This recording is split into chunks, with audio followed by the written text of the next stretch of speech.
Hey everyone, Rarity Dash here, and it's time for another reaction request. If you have a video that you would like me to react to, check the description below. There's a link that'll take you to a Google document with all the relevant information. So today we're going to be looking at this video. It is Speedrunners Don't Know How to Enjoy Video Games by Karl Jobst? I don't know.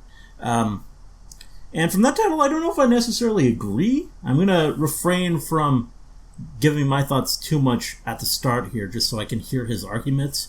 But I think, just to give a little bit up front, that speedrunning, just from having watched a few people like try and do it, like the Hololive girls, I mean, I think there is a joy and a fun that is part of it, and I don't think it's so mechanical as it might seem if you only watch like the top players in a certain speedrun category, like the people who have played the game so many times, and are just playing it for the 100th time to try and shave a fraction of a second off their best time so they can get on some sort of record board. I mean, yes, that does seem overly mechanical, but I think just speedrunning in and of itself, trying to play a game and get the best time possible, on most games, not all games. I think there are games that are definitely not designed to be speedrunned, like most RPGs.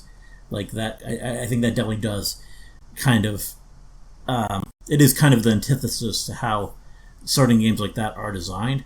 But for a lot of games, trying to do it in a quick time, as fast as possible, I mean, I think it is part of how a lot of games operate. So, yeah, I don't know. But interested to hear the argument here. We'll see what he has to say. And I'll probably say more at the end to see whether or not he's convinced me or not. Let's get started and see. Hello, you absolute legends. Twitter has spoken. Speedrunning is officially not fun. On the 7th of November, IGN tweeted out an article titled, "A speedrunner has beaten Ocarina of Time in under 4 minutes." This title really doesn't do justice to the topic they end up talking about. I assume glitches are heavily involved there. That's not why I'm making this video. The reason is because of the comments. Speedrunning experts came out of the woodwork in droves to let everyone know that beating a game this quickly is disrespectful. How can you have fun when you beat a game in only 4 minutes? Of course, as we all know, nothing that lasts 4 minutes could ever be fun. Which is why every theme park ride I've ever been on lasted for many hours. The experts proclaimed that glitching isn't speedrunning, a position that we've heard since the dawn of time. It's an ironclad argument, and it's a shame that for the past 30 years, speedrunners all around the world still haven't learned. And as we all know, anyone who does speedrun couldn't possibly do anything else with their lives. That's why there are different categories, including playing a game casually. Speedrunning is a full-time job, if you don't like glitches, and every single other possible activity is mutually exclusive. Glitchless. To Twitter's credit, most of these bizarre comments got heavily ratioed, and it does seem like most people understand what speedrunning is. But still, there is a ton of people out there that don't seem to grasp the core concepts that make speedrunning great. And the most hilarious thing of all is that when you learn what the original... So despite the title, we're actually arguing the opposite, I guess. Which is interesting. I was kind of expecting to have to defend speedrunning through this video, but I guess I guess I might end up agreeing instead. The IGN article was talking about, it makes these tweets so much more absurd. It's one of the most ironic things I've ever seen. In this video, we will take a quick look at the speedrun that caused this quote-unquote Twitter drama, because the speedrunning question is honestly amazing. I will also explain why comments about speedrunning not being fun, not being difficult, or that glitches aren't legit are fundamentally flawed, and come from a place of complete ignorance about what speedrunning truly is. I really hope you enjoy. I don't know how you could possibly say it's not difficult. Now, legends, it's that time again where I implore you to trim and clean your sensitive areas. And today's video sponsor, Manscaped, has exactly what you need to get the job done. Take it from a married man. A little effort to make yourself look more presentable will entice your partner to treat you in ways that we can't talk about in this video because some kids may be watching. The Lawnmower 4.0 is masterfully crafted to make grooming your sensitive areas safe and easy. It's waterproof, so I use it in the shower and it takes like 2 minutes. I recommend getting the Performance package because it includes the lawnmower plus everything else you need and makes taking care of yourself super simple. And check this out, it even has a little light, which I never knew I wanted or needed until I started using this. So click the link in the description to pick up a lawnmower, and by using my link you get 20% off and free shipping. I really can't recommend it enough. IGN's tweet claiming that Ocarina of Time had been beaten in under 4 minutes was, for a lack of a better term, clickbait. If you've ever played the game or watched a speedrun, you'd know that the opening cinema alone is 3 minutes. Speedrunners have definitely done some crazy things, so it's not out of the question, I guess you can't but skip it beating either, Ocarina can you? of Time in less than 1 minute of playtime does seem like a bit of a stretch, at least with what we know about the game. The title of the article itself provides a bit more information, clarifying that this feat was performed inside Smash Bros. Brawl, which still doesn't make much sense unless you've played that game. Brawl came out for the Wii, which housed the Virtual Console, which allowed players to buy and play classic games from old consoles like the NES, SNES, N64, and even the old Sega consoles. In order to promote this, they added some playable demos inside Brawl, which you could unlock. Games like Super Mario Bros., Donkey Kong, F-Zero, Super Metroid, and of course, Ocarina of Time. The interesting thing about these demos is that they contained the full game. The only restriction is the amount of time you can play. They were certainly not generous when deciding exactly how much time you get though. Donkey Kong lets you play for a whopping 30 seconds. Super Mario World gives you 2 minutes. And Ocarina of Time gives you 5. Honestly, that is such a small amount of time that I don't really understand the logic. I'd guess the only people it would appeal to would be those that played the originals and weren't sure if the emulated versions were faithful. The world record for completing Ocarina of Time is 6 minutes and 49 seconds, and the math geniuses out there would have already noticed that is longer than 5 minutes. So it seems like it shouldn't be possible to beat the demo in the allotted time. Certainly, if we were to create a new file and start the game from the very beginning, it's not currently doable. But the demo gives us 2 save files that are available. Oh, my beard sucks. I'm just gonna shave it. You're acting crazy. One of the main reasons men are impaired. One is of Child Link, just after the opening cinema has finished, and one is of Adult Link in the Temple of Time.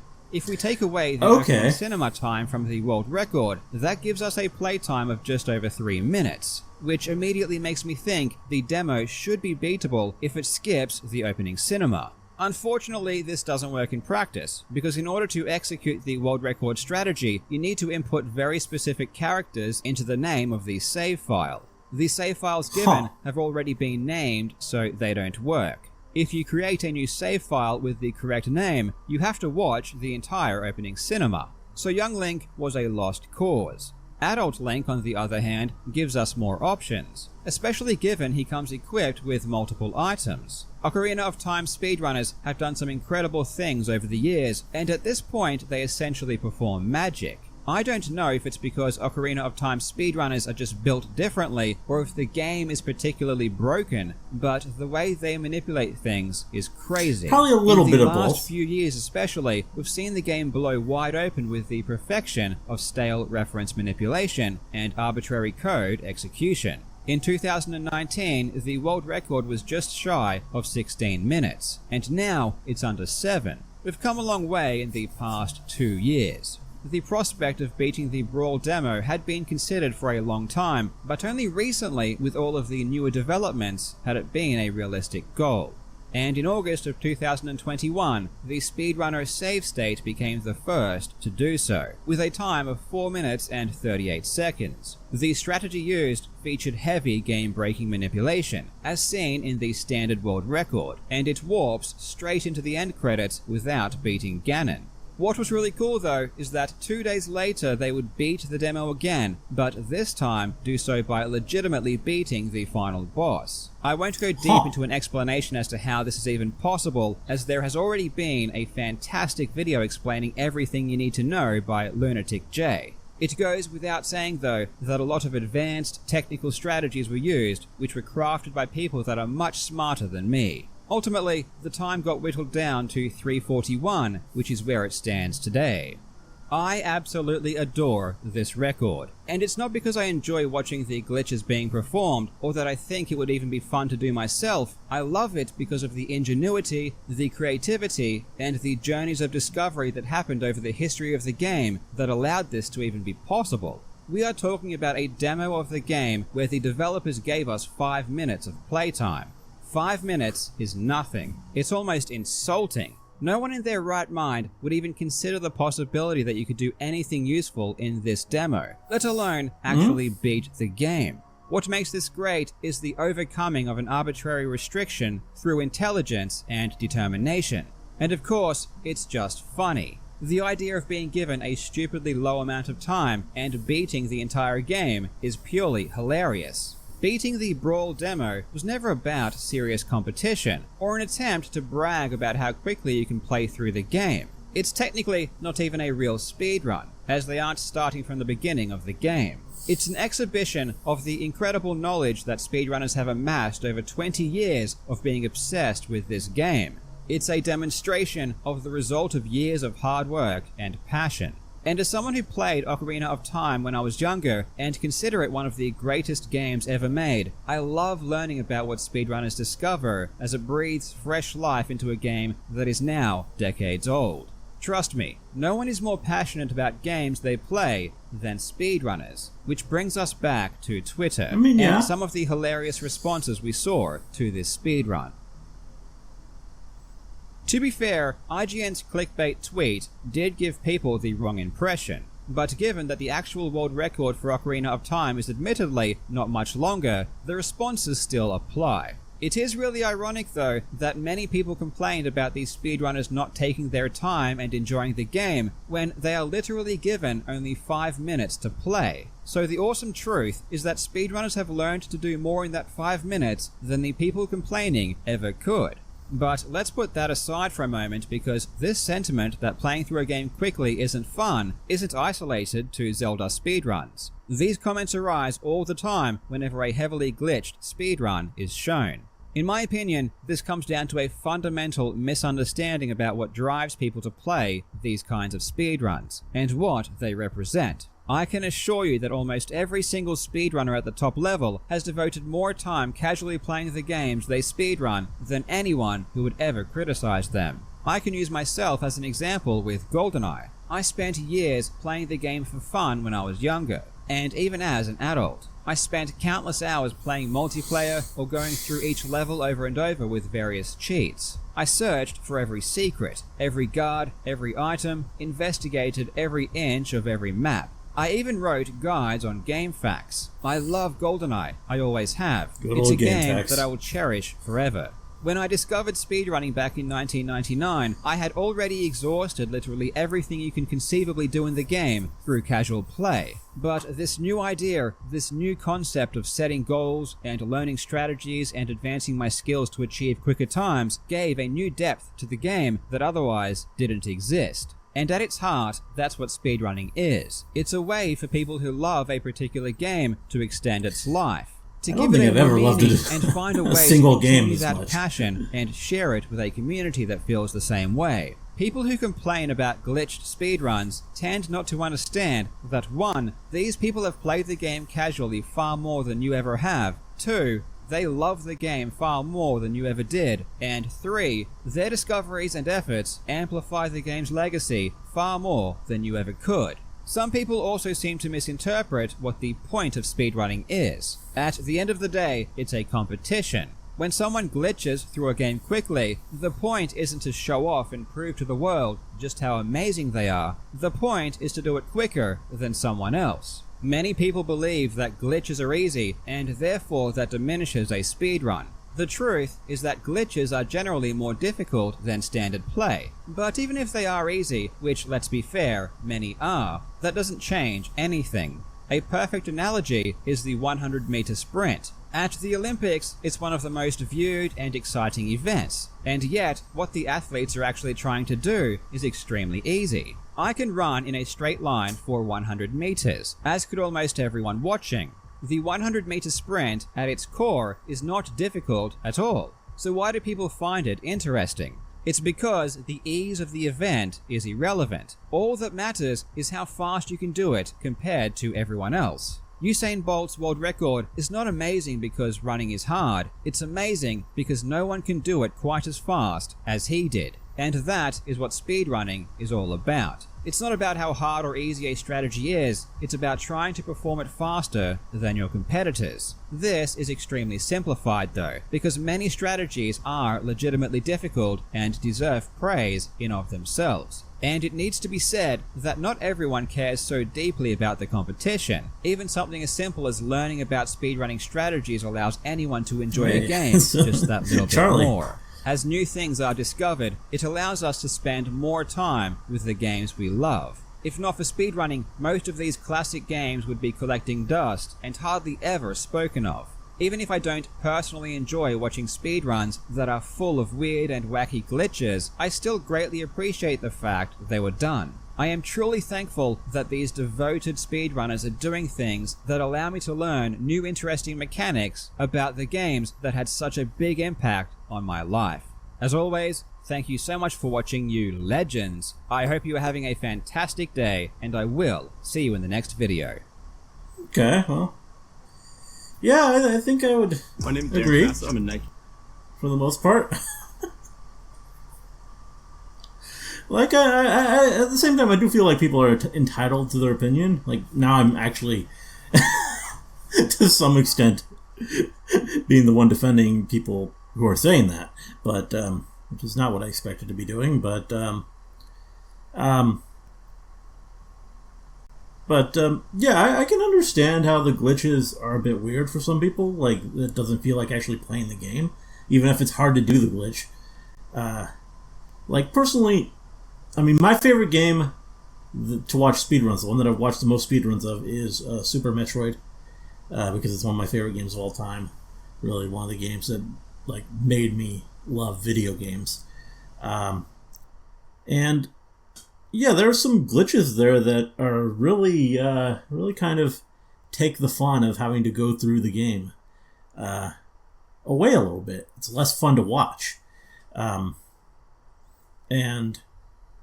again, that doesn't mean that I would say to any extent that the people doing those runs don't know how to enjoy the game or don't appreciate the game. Like, that's ridiculous. But, like, at the same time, I can understand being frustrated when they see that kind of content. Just because, I mean, it's interesting in a way just to see how you can break the game. But if you love the game, you actually want to see the game and just see someone like actually go through it fast. So for Super Metroid, I've had more fun watching the glitchless runs, or no major glitches, or whatever the category is, and to see how they go through that way. I even like stuff like the 100% speed run, just to see they make sure they get everything. Because that's, I mean, it makes it a longer run, but just to see how fast you can actually do that is crazy. Yeah,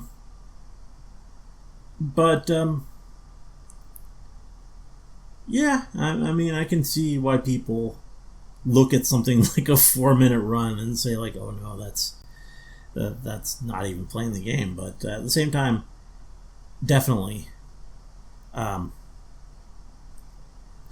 feel speedrunners, yeah, they love the games they're playing, and it's kind of a fun thing to try and get the time shorter. I mean, I've watched people learn speedrunning. I mean, Callie's Jump King journey, like the first Jump King, she got it under like 7 minutes, and that was like a really big accomplishment, and just a cool little arc there. And like, we have Fauna with getting over its streams, and I forget how low she got her time, but that was like just one of those things to just get that personal best. And like, I don't know. I mean, that's very casual stuff. This isn't people who are going like high on the record boards on the speedrun website or whatever. That's a whole nother level. But just learning how to do it fast and get through a game that you enjoy, just faster and faster. Like, there's a fun there. It's something that definitely has an appeal, and I think shows a love of a particular game. So, yeah, in that sense, I definitely agree with the video. Though I can, to a certain extent, see where these people are coming from as well. And again, especially with certain games like my other favorite SNES game, I tried watching a speedrun of it, which is Final Fantasy VI. And, yeah, speedrun, basically, you're kind of disengaging with everything that I enjoy most about the game, which is like the story and the characters and stuff like that. So, yeah, there are certain games where definitely I don't feel like a speedrun captures the experience at all. But it's very much a thing where it's dependent on the game that you are playing. So, yeah. Anyway, that's all I really got to say about that. Hope you guys liked the reaction. Let me know if you did, and see you in the next one.